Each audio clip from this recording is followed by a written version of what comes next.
இது நம்மளோட வண்டியாச்சே.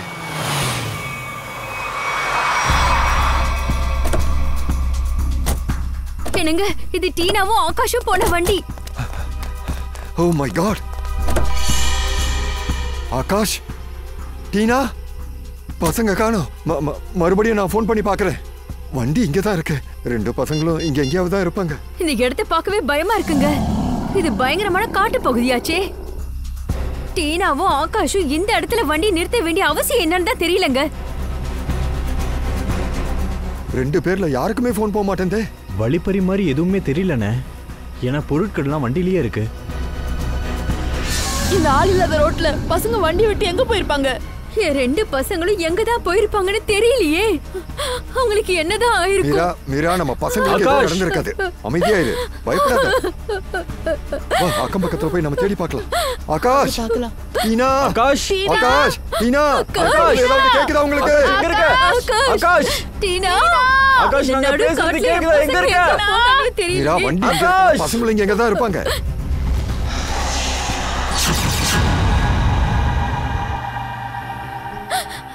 அண்ணே, இங்க எங்கேயுமே அவங்க இருக்கிற மாதிரி தெரியல. பக்கம் இருக்கிற மாதிரியே எனக்கு தெரியல. என்ன பண்ணலாம் இப்போ? அமைதியா இருங்க.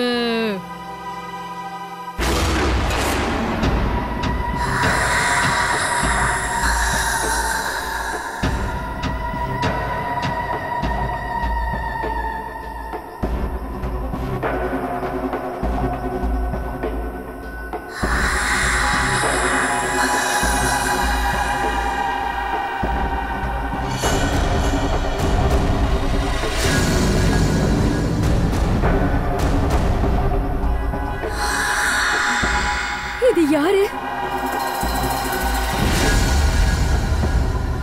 யாரு நீ?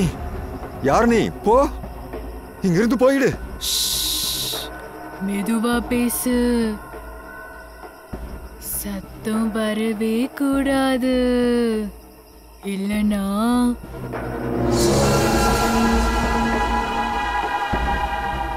அவ வந்துருவா. யாரு வந்துருவா?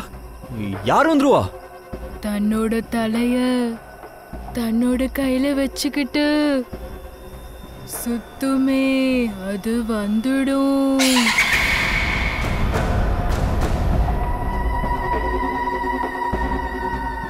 அது வந்துடும். சீக்கிரம் வண்டிக்குள்ள ஏறுங்க. வேகமா வண்டியில ஏறுங்க. அது வந்துடும். அது வந்துடும்.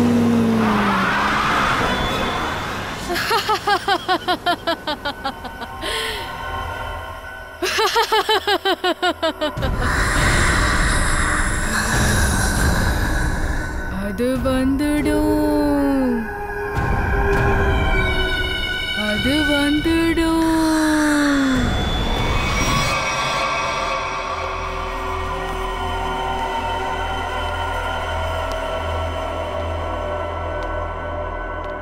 அப்புறம் அப்புறம் ஒரு பொம்பளை வந்தா. அவளுக்கு தலை இல்ல. அவ என்ன கொலை பண்ண வந்தா. அவளோட வெட்டப்பட்ட தலை அவ கையில இருந்துச்சு. அவ என்ன கொலை பண்ணிடுவா. என்ன காப்பாத்துங்க, என்ன காப்பாத்துங்க. ஏன் இப்படி எல்லாம் நடந்துக்கிறா? இப்ப நான் என்ன பண்ணுவேன்?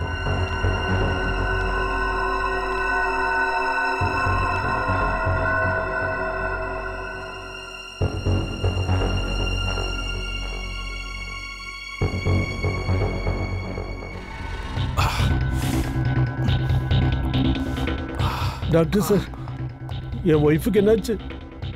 மிஸ்டர் அமித், உங்க வத்சலா டாக்டர் என்ன பண்ணிருக்காங்க பாருங்க. அவளை அமைதிப்படுத்துறதுக்கு 10 இன்ஜெக்ஷன் போட்டுட்டேன். ஆனா அதால எந்த யூஸும் இல்ல. அப்படியா? அப்படின்னா என்ன அவளுக்கு? அவங்களோட மனசு தலையில்லாத ஒரு பொண்ணை பத்தி யோசிச்சுக்கிட்டு இருக்கு. அவங்க மனசுல ஏதேதோ பயங்கரமான யூகம் பண்ணி வச்சு அவஸ்தைப்படுறாங்க. அவங்க மூளைக்குள்ள என்னென்னமோ ஓடுது. Oh my God. Doctor sir, என் ஒய்ஃபுக்கு சரியாயிடுமா? ஒன்னும் சொல்ல முடியாது. இந்த சேஞ்சஸ் அவங்களுக்குள்ள எப்போ நோட்டீஸ் பண்ணீங்க? நேத்து ராத்திரி பஸ்ல போன வண்டி தாலியா ரோட்ல ரிப்பேர் ஆயிடுச்சு. அவளை நான் கூப்பிட போனேன். அப்பத்திலிருந்து இவன் நிலைமை இப்படித்தான் இருக்கு. இது பாருங்க நமித், அவங்க நிலைமை ரொம்ப மோசமா இருக்கு. நான் என்ன சொல்ல வரேன்னா அவங்கள சீக்கிரமாவே ஒரு ஹாஸ்பிட்டல் அட்மிட் பண்ணிடுங்க. சார், தஹலியா ரோட்ல தான் வத்சலா மேம்க்கு ஏதோ நடந்திருக்கு. அங்க போனதான் என்னன்னு தெரியும். என்னங்க, நாம அங்கிருந்து கிளம்பி வந்துட்டோமே, ஏதாவது தப்பு பண்ணிட்டோமா? நம்ம பசங்க எப்படிதாங்க நமக்கு கிடைப்பாங்க? எனக்கு என்னவோ அந்த கொலகார பொம்பளை அவங்க 2 பேரும் ஏதோ பண்ணிட்டான்னு தோணுது. அண்ணே, கம்ப்ளைண்ட் கொடுக்கறது தான் நல்லதுன்னு எனக்கு தோணுது. பசங்க என்ன நிலைமையில இருக்காங்கன்னே தெரியல. உமேஷ், நம்ம இப்ப சிஐடிக்கு ஃபோன் பண்ணா கரெக்டா இருக்கும்னு தோணுது. நான் பண்றேன்னா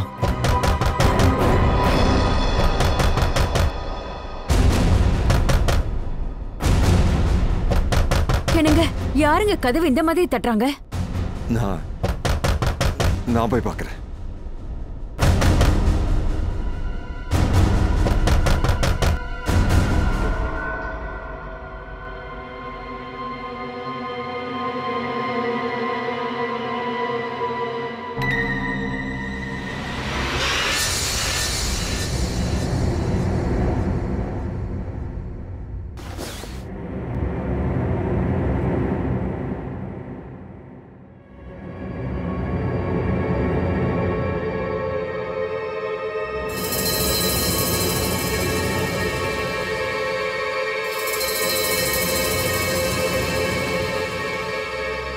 இல்லை டாக்டர் சார், நான் என் ஒய்ஃபை எந்த ஹாஸ்பிட்டலையும் சேர்க்கறதா இல்லை.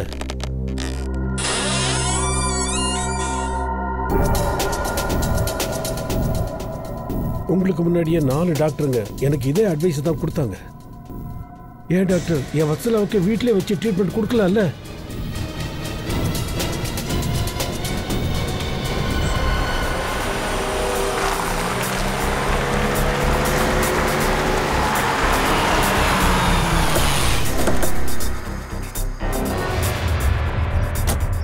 வாங்க, இந்த பக்கமா வாங்க.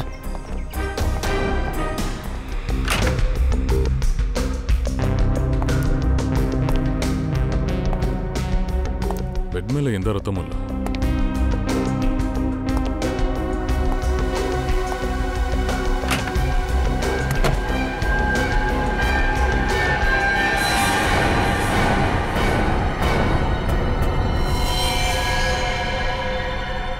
யார் நீ?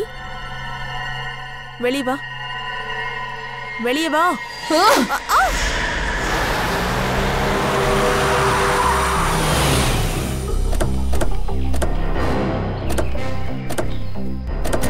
சார், டீனாவும் ஆகாஷும் வந்த வண்டி இதுதான் சார்.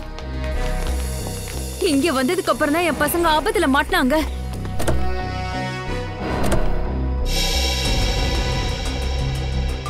சார், அந்த பயங்கரமான பொம்பளை அந்த பக்கமா தான் சார் நின்னுக்கிட்டு இருந்தா.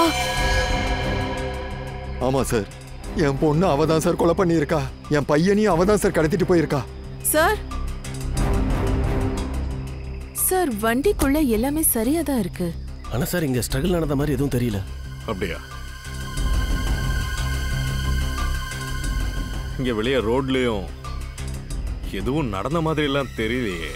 சார், என்னோட ஆகாஷுக்கு ஏதாவது ஆயிடுச்சா என்ன? சார், நேத்து அவளோட கையில ஒரு அருவாள் வச்சிருந்தா. அருவாவா? சார், சார் ஆகாஷ் இன்னும் அந்த பொண்ணுகிட்ட மாட்டிக்கிட்டு தான் இருக்கான்னு நினைக்கிறேன். அதோட ஆனா டீனா மட்டும் அங்கேருந்து எப்படியே தப்பிச்சிருக்கா.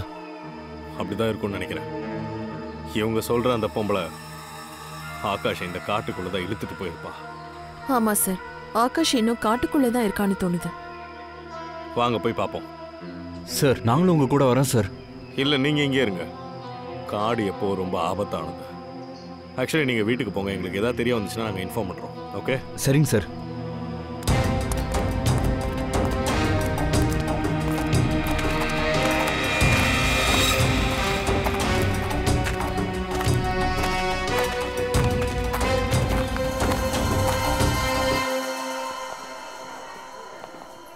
டாக்டர் சார், ரத்த காயத்தோட ஒரு பேஷண்ட் இங்கே வந்தாங்களே, அவர் இப்போ எங்கே இருக்காரு? சார், அந்த ஆள் உள்ளதா இருக்காரு. கான்ஷியஸா இருக்கானா இல்லை அதுவும் இல்லையா? இல்ல சார், சுயநினைவு வந்திருக்கு. ஆனா ஏதோ சம்மந்தம் இல்லாததெல்லாம் பேசிக்கிட்டு இருக்காரு. அவரை நாங்கள் பார்க்கலாமா? கண்டிப்பா வாங்க.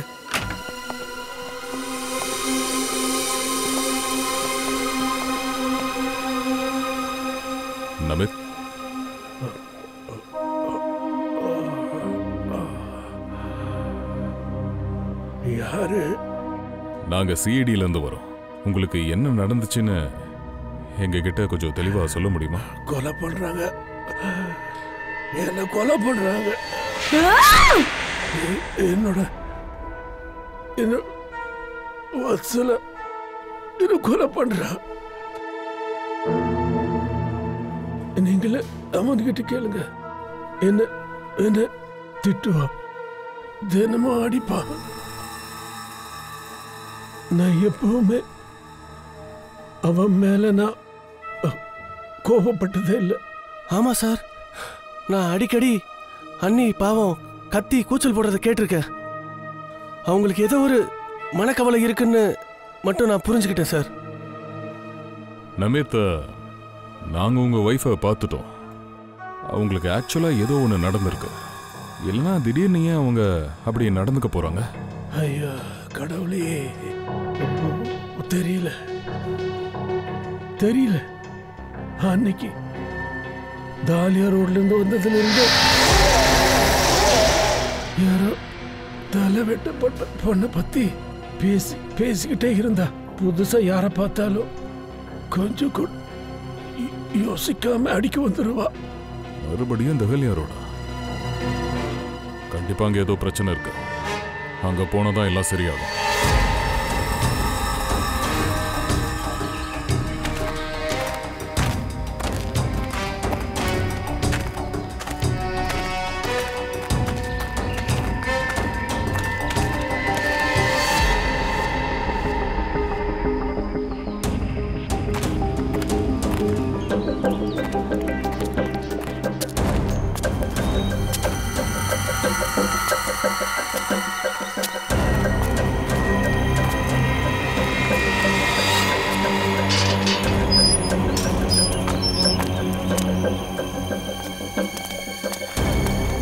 இத பார்த்தா பேய் படத்துல வர பங்களா மாதிரியே இருக்கு.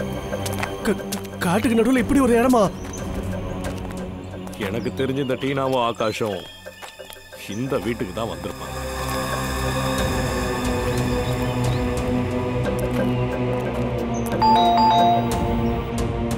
நிறைய படத்தெல்லாம் பார்க்காத சரியா?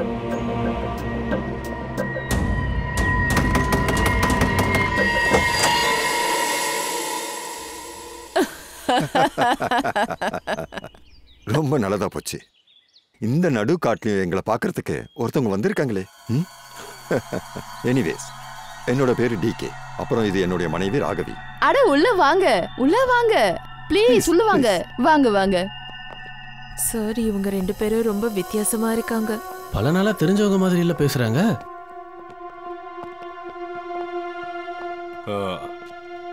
ரொம்ப நல்ல வீடு. தேங்க்யூ. அக்கம் பக்கத்துலலாம் சுத்தமா வீடுங்களே இல்லையே. இப்படி தனியா ஒரு காட்டுக்குள்ள வீடு கட்டியிருக்கீங்களே. கட்டல சார், வாங்கண்ணே. அது என்னன்னா, நாங்க 2 பேருமே ஒரு ஆர்டிஸ்டுங்க.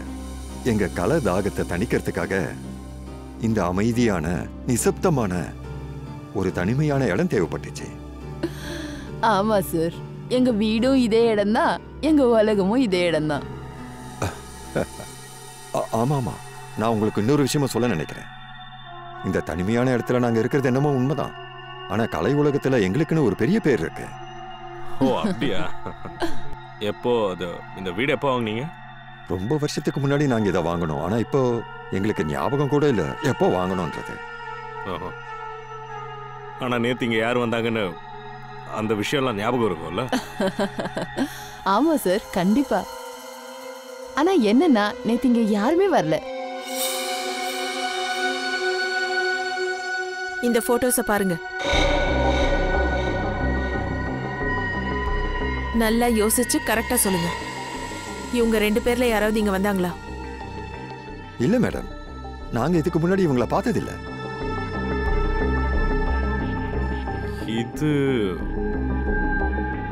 இது யாரு?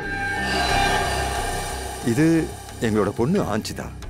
14 ஜூலை 2013 பிளேக் வந்ததுனால இறந்துட்டா. அடிக்கடி எங்க பொண்ணு ஞாபகமாவே எனக்கு இருக்கும். உங்ககிட்ட நாங்க நிறைய கேள்வி கேட்டுக்கிட்டே போறோம். நாங்கெல்லாம் யாரு, எதுக்காக உங்ககிட்ட இவ்வளோ கேள்வி கேட்கறோம்னு உங்களுக்கு தோணலையா? சரி இப்ப சொல்லுங்க நீங்க எல்லாம் யாரு? நாங்க எல்லாம் வீட்டுக்குள்ள யாரு? இல்லையே, யாரும் இல்ல. யாரும் இல்லையா?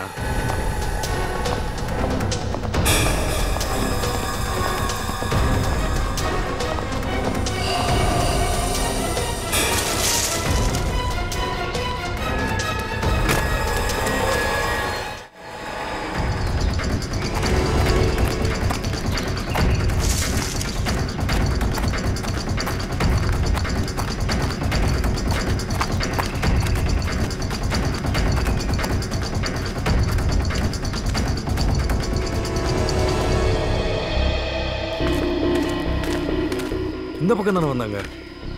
நம்மள பார்த்துட்டு ஓடி ஒளிஞ்சிருப்பாங்களா? அப்படிதான் நினைக்கிறேன். ஆகாஷ் அவங்க கூட தான் இருப்பாங்கன்னு நினைக்கிறேன். பார்த்துடலாம்.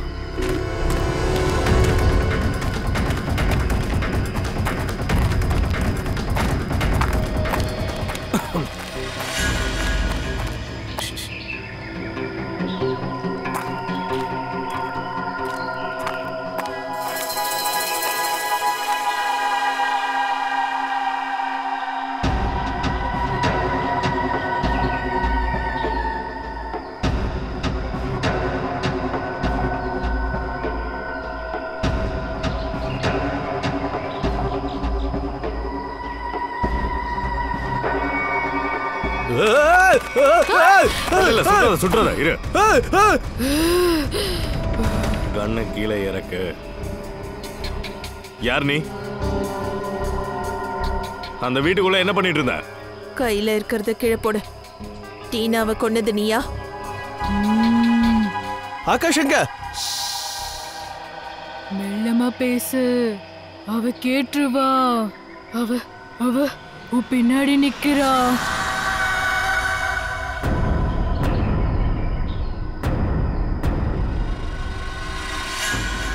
யார் என் பின்னாடி இருக்கா? யாரும் இல்ல. இவங்களுக்கு மனசு சரியில்லைன்னு நினைக்கிறேன். யார் அங்க இருக்காங்க? பின்னாடி யார் இருக்கா? அவதான் உன் பின்னாடி இருக்கா. தலை இல்லாத அந்த பொண்ணு தன்னோட தலைய கையில வச்சு சுத்திட்டு இருக்கவ.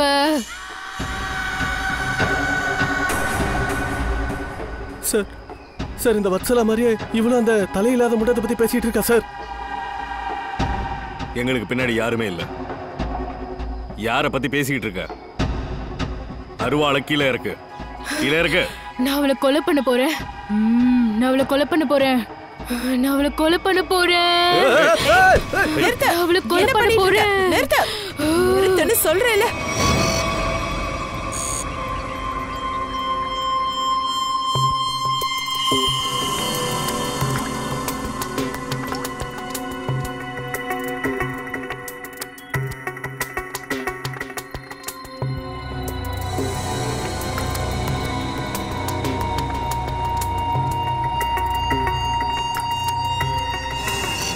டாக்டர் ரேகா, நான் நினைக்கிறதா நீங்களும் நினைக்கிறீங்க. Yes sir. ஆனா இது என்னது? கொஞ்சம் தான் இப்போ தெரிய வந்திருக்கு. மற்றதெல்லாம் டெஸ்ட் முடிஞ்சதுக்கு அப்புறம் தெரிய வரும்.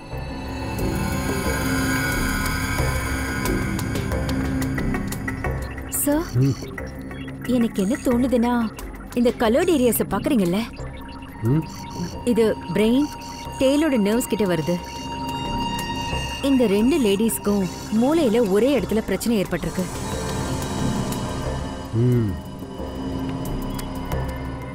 சலோங்கி சார், இவங்களோட நினைவுகள் சேதப்படுத்தப்பட்டிருக்கு. இவங்களுக்கு நேச்சுரலா எந்த பிரச்சனையோ இல்ல மூளையில கோளாறோ இல்ல. இவங்க மெமரியை மட்டும்தான் மாத்திருக்காங்க.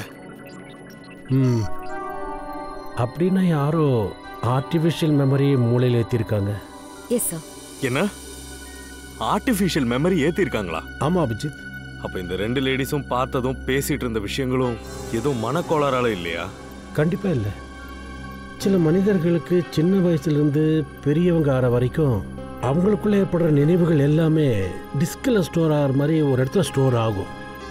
ஃபார் த எக்ஸாம்பிள் இந்த மாதிரி. இங்க என்ன பண்ணிருக்காங்கன்னா, இவங்க கழுத்துக்கு பின்னாடி ஒரு இன்ஜெக்ஷன் போட்டிருக்காங்க. இங்க பாருங்க.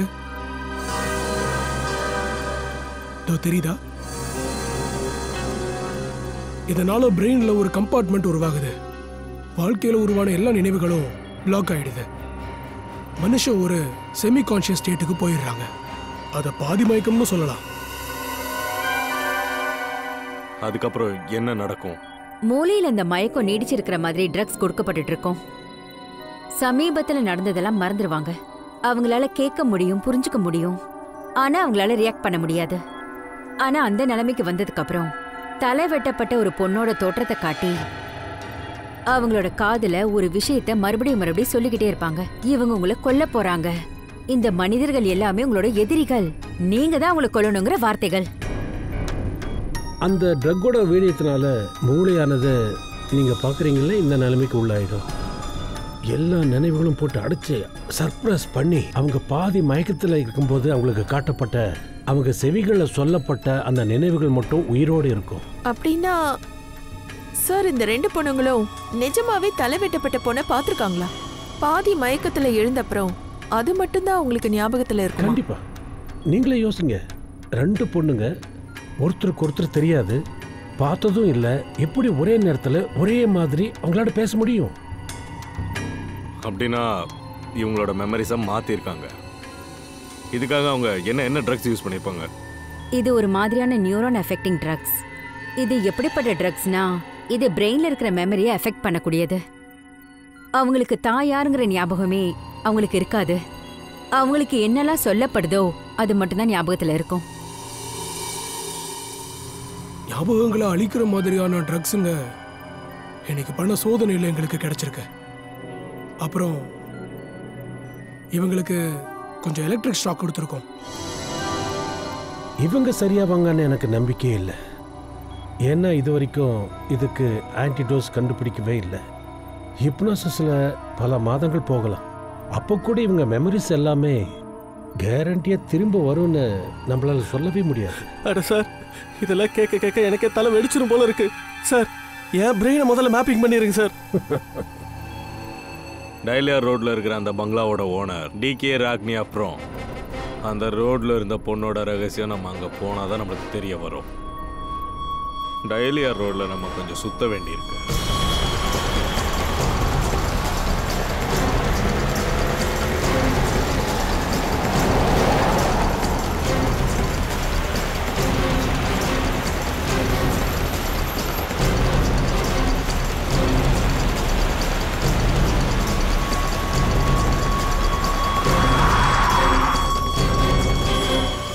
இதுதான் எங்க பொண்ணு அஞ்சுதா.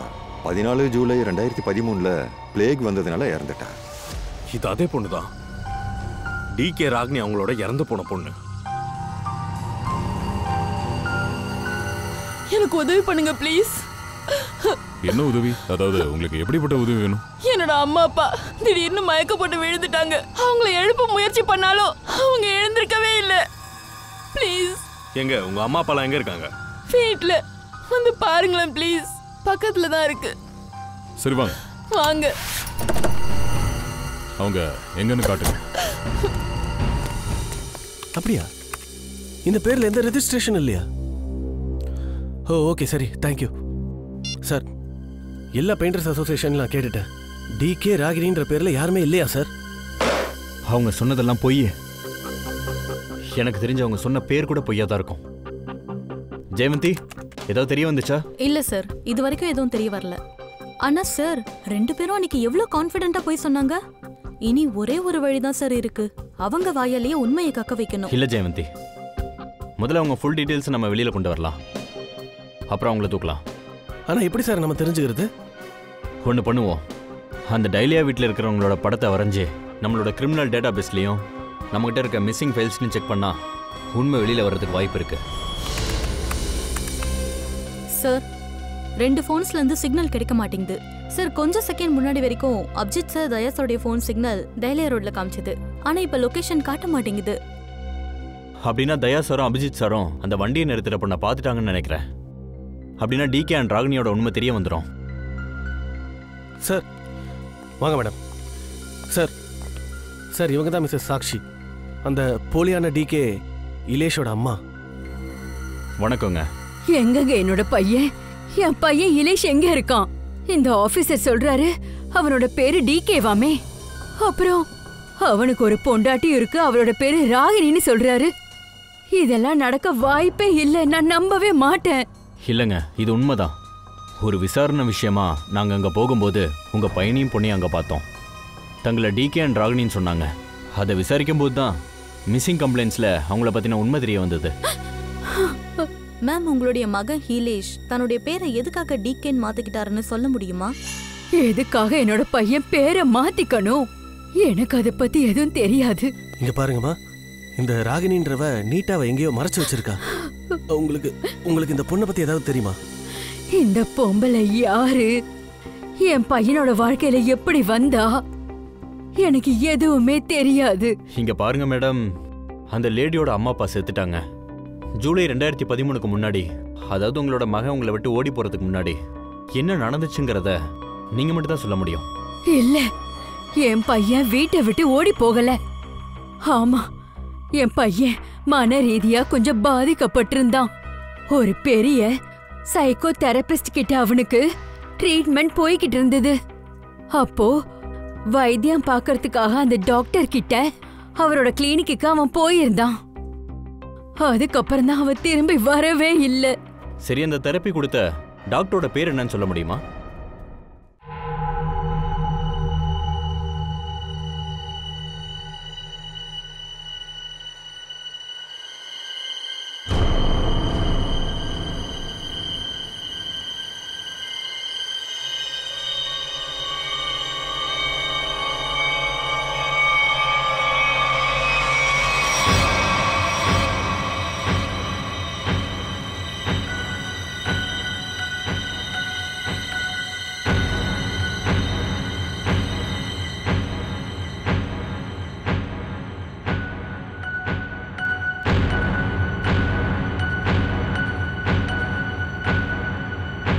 கொலை பண்ணுங்க, உங்களை காப்பாத்திக்கோங்க. கொலை பண்ணுங்க.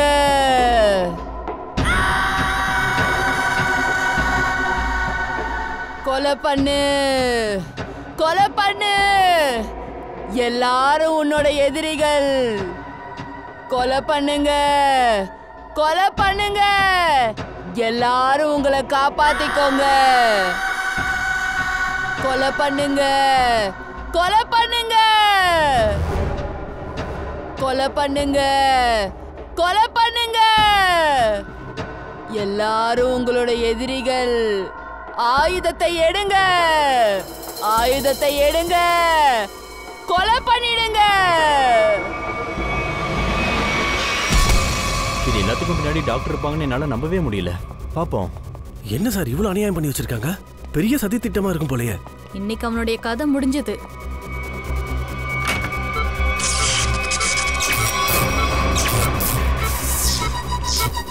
Oh my God.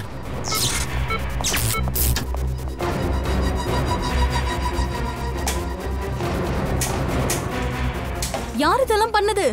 சொல்லு, யார் இதை பண்ணது?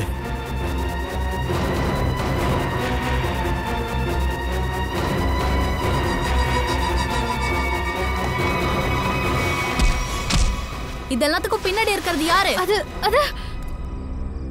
அந்த தலையில்லாத முண்டத்தோட கூட்டு வச்சிருக்கல. நான் இல்ல, நீதான் அந்த தலையில்லாத முண்டத்தோட கூட்டு வச்சிருக்க. எனக்கு உன்னை பத்தி தெரியும், நான் உன்னை விட மாட்டேன். உன்னையும் அந்த பொண்ணையும் ரெண்டு பேரையும் முடிக்கிறேன் பாரு. என்னைய கொலை பண்ணணும்னு நினைக்கிறியா? நான் உன்னை விட மாட்டேன்.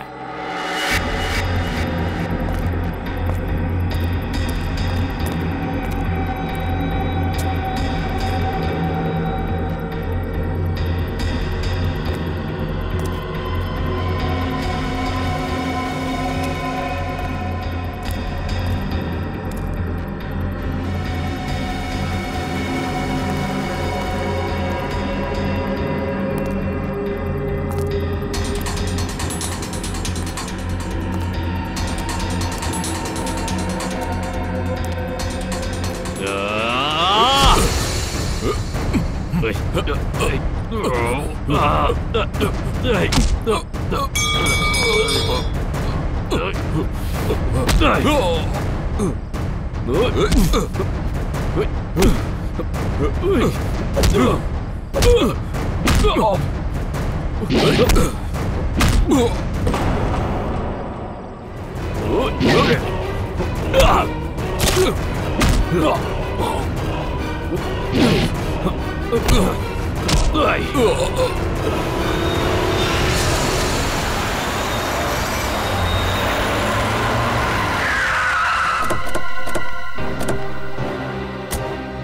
இதுதான் டாலியா ரோட். அபிஜித் சாரும் தயா சாரும் இங்கதான் எங்கேயாவது இருக்கணும். டிகேவும் ராகினியும் இங்கே தான் இருப்பாங்கன்னு நினைக்கிறேன். வாங்க நம்ம போய் பார்க்கலாம். நீங்கள் இங்கே இருங்க. இந்த டாக்டர் எங்கேயும் போகக்கூடாது. ஓகே வாங்க.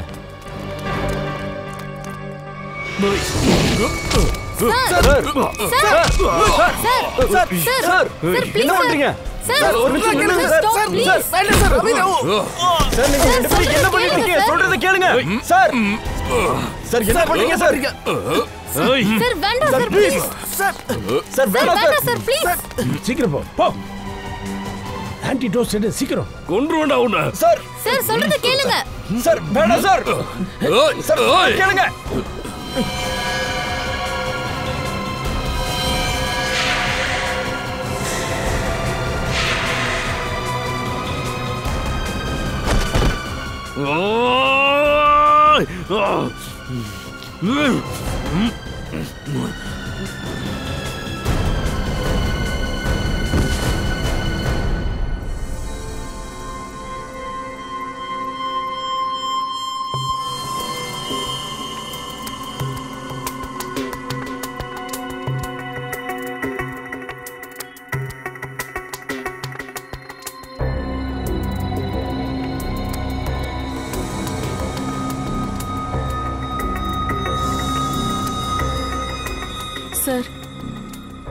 சார் அவருக்கு ஒன்றும் இல்லைல்ல? ஆன்டிடோஸ் வேலை பண்ண ஆரம்பிச்சிருச்சு. கொஞ்ச நேரத்தில் விழிப்பு வந்துடும்.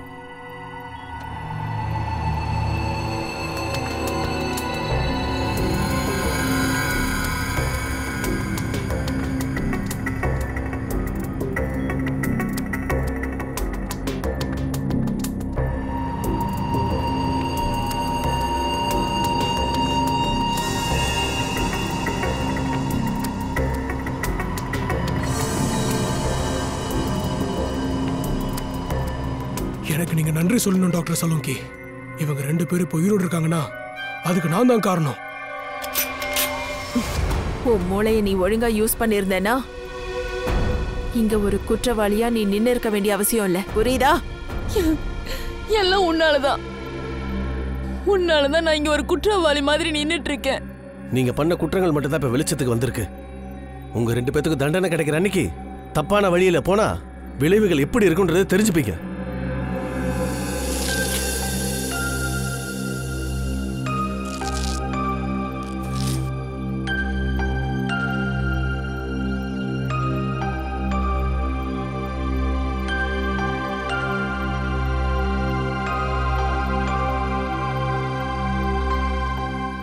இப்போ தயாலியா ரோட்ல இருக்கிற பங்களாலியா இருக்கும்.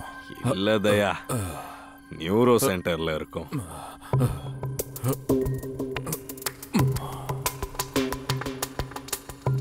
அதோட குற்றவாளி நம்ம முன்னாடியே நின்னுகிட்டு இருக்கோம்.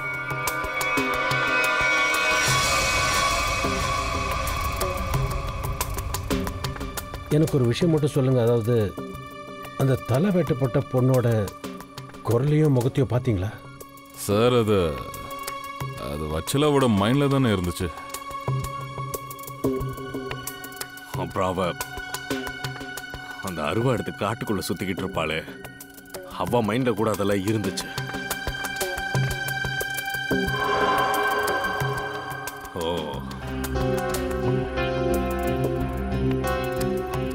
இப்பதான் எனக்கு புரியுது. சச்சிதாவோட அம்மாவும் அப்பாவும் எங்களுக்கு அந்த ட்ரக் இன்ஜெக்ஷனை கொடுத்துட்டாங்க.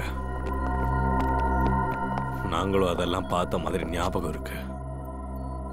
சொல்லுங்க டாக்டர் விகாஸ், இதையெல்லாம் ஏன் செஞ்சீங்க? உண்மையை சொல்லனா உங்களுக்கு நாங்க வைத்தியம் பார்க்க வேண்டி வரும். என்னன்னு சொல்றது? டாக்டர் சலோங்கி என் திட்டத்தை எல்லாம் முறையடிச்சிட்டாரு. நான் இந்த மொத்த உலகத்தையும் அதிர வைக்கிற மாதிரி பிரெயின் மேப்பிங் எக்ஸ்பெரிமெண்ட் பண்ணணும்னு நினைச்சேன். மயக்க நிலையில ஆளுங்களை நான் கூட்டிட்டு வருவேன். அப்புறம் அவங்களோட பிரெயின்ல அவங்களோட நினைவுகளை நீக்கிட்டு எனக்கு வேண்டியதை புகுத்துனேன். கொஞ்சம் யோசிச்சு பாரு, என் கையில எவ்வளவு பெரிய பவர் வந்திருக்கு. அவங்க எழுந்ததுக்கு அப்புறம் அவங்க கண்ணுக்கு எது தெரியும்னா, அவங்க மைண்ட்ல நான் அவங்க பிரெயின்ல எதை விதைச்சனோ அது மட்டும்தான் அவங்க நினைவுல இருக்கும். நான் எதை சொல்றேனோ அதை மட்டும்தான் அவங்களோட பிரெயின் பண்ணும். இந்த உலகத்துல எழுதப்படாத மிகப்பெரிய சக்தியா நான் தான் இருந்திருப்பேன். நீங்க 2 பேர் கூட என்னோட கைபொம்மையா நீங்க. அப்புறம் இந்த அன்ஷிதா எதுக்கு அவன் பண்ற தப்புகள் அவன் கூட இருக்க? நான் இவங்களோட மருமக. இவர் தான் என்னை படிக்க வச்சு ஆளாக்குனாரு.